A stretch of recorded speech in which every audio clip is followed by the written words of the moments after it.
In this example, we have given a logarithmic equation and our goal is to solve for x.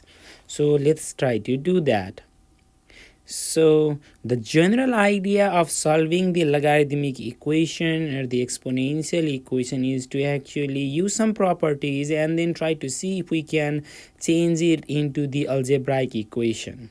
So I don't say this is always true, but in general that's what the main idea. So if that is the case, let's try to see if we can use some of the properties on this case, the logarithmic property, and then change this logarithmic equation into the algebraic equation.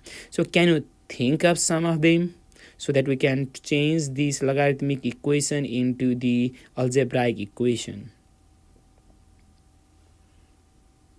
All right, so let's try to see one of them. Okay, one of the way. So one of the way is I can see here, since on the left side of this equation there are two terms, and then both of these two are like they are of the same logarithmic base, right? So if that is the, and I have the plus sign here, so if that is the case, there is a property which is if we have log to the base b of m plus log to the base b of n, then actually we can combine these into a single term and then write down this as log to the base b of m times n. So we can do that. So if you want to use that property here, you can clearly see the given expression can be written as log to the base b of x times x minus 3. The sum can be changed into product in this way. So now this is then equal to log to the base b of 40. So remember, always whenever I'm doing a couple of steps over here, my main idea is to change the logarithmic equation into the algebraic equation. And why am I want to do that? Because it's easy to solve, let's say, the algebraic equation compare with this logarithmic equation. So I'm just trying to see if we can find the alternative algebraic equation for this. So I use this property, but still now I don't see the equation are changed. But then I see here another thing is on the both side again we have the same log to the base b, right, of this equation. And if that is the case, then there is a property which is if you have log to the base b of m is equal to log to the base b of n, this will be true if and only if m equal to n.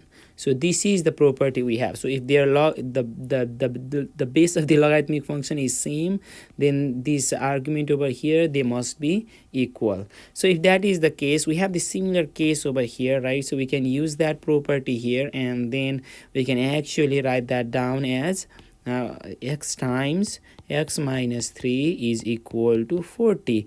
And that was my main task, right? Change the logarithmic equation into the alternative algebraic equation, and then I get that. And what is the benefit of doing this? Now some of you realize that this algebraic equation is actually, we know some of the techniques how to solve it. So let's try to do that.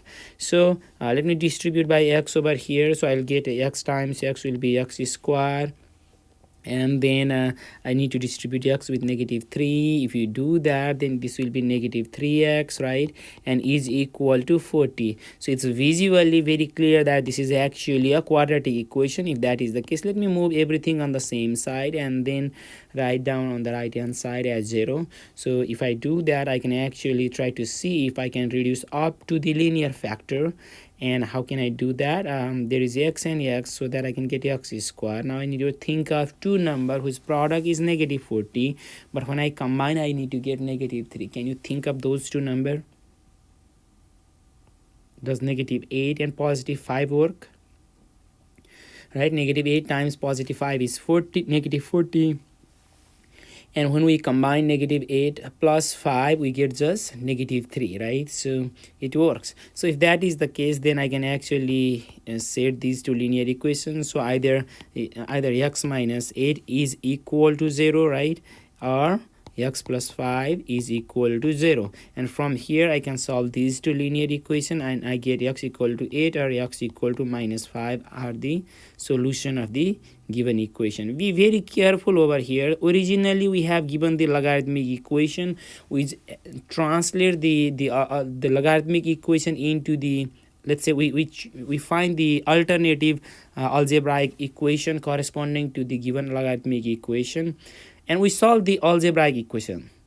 But whatever solution of this algebraic equation may not be the solution of the given logarithmic equation, because the logarithmic function may not share the same domain, right, like the other, like algebraic function does. So on that sense, we need to be very careful that whatever answer we get over here for the algebraic equation, just try to double check if that will satisfy the given equation or not. For example, like if at x equal to 8, you can see for x equal to 8, you can clearly see what will happen with the logarithmic equation. So does this satisfy this logarithmic equation? Well, let's try to check. For x equal to 8, we will have log to the base b of 8. Is that defined? Yes, we can find no matter whatever is the base. I don't know what is b right now, but in general, log to the base b of 8 is fine. We can find that, right? And then also log to the base b of 8 minus 3, and 8 minus 3 is 5, so that's also fine. And is this equal to log to the base b of 40? No matter whatever is the base, you can clearly see that this is actually log to the base b of 8 plus log to the base b of 5. And then clearly by using this property over here, we can write down this as log to the base b of 8 times 5, and then that is equal to log to the base b of 40, and that's exactly what you have over here, right, on the right hand side. So x equal to 8 on that sense is clearly the solution of the given problem. But let's try to check if x equal to -5 is the solution. So for x equal to -5, what will happen?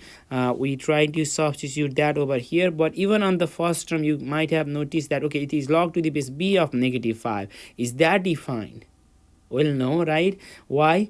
Because the logarithmic function is not defined for the negative numbers. So if that is the case, then we can clearly say that since log to the base b of -5 is not defined, there is no way that we can actually check either that is a solution of the given logarithmic equation or not.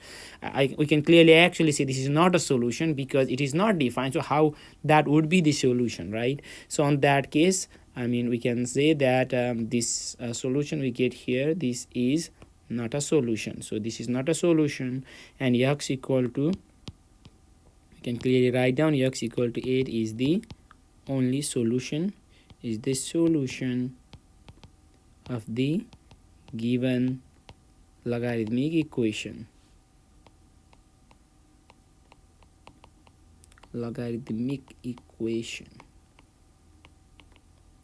All right, so this is a nice example where we have given the logarithmic equation. We learn how to solve even that by changing into the by finding the alternative, let's say the algebraic equation. And we also learn that the whatever solution of the algebraic equation is, its corresponding logarithmic equation may not have the same solution, right?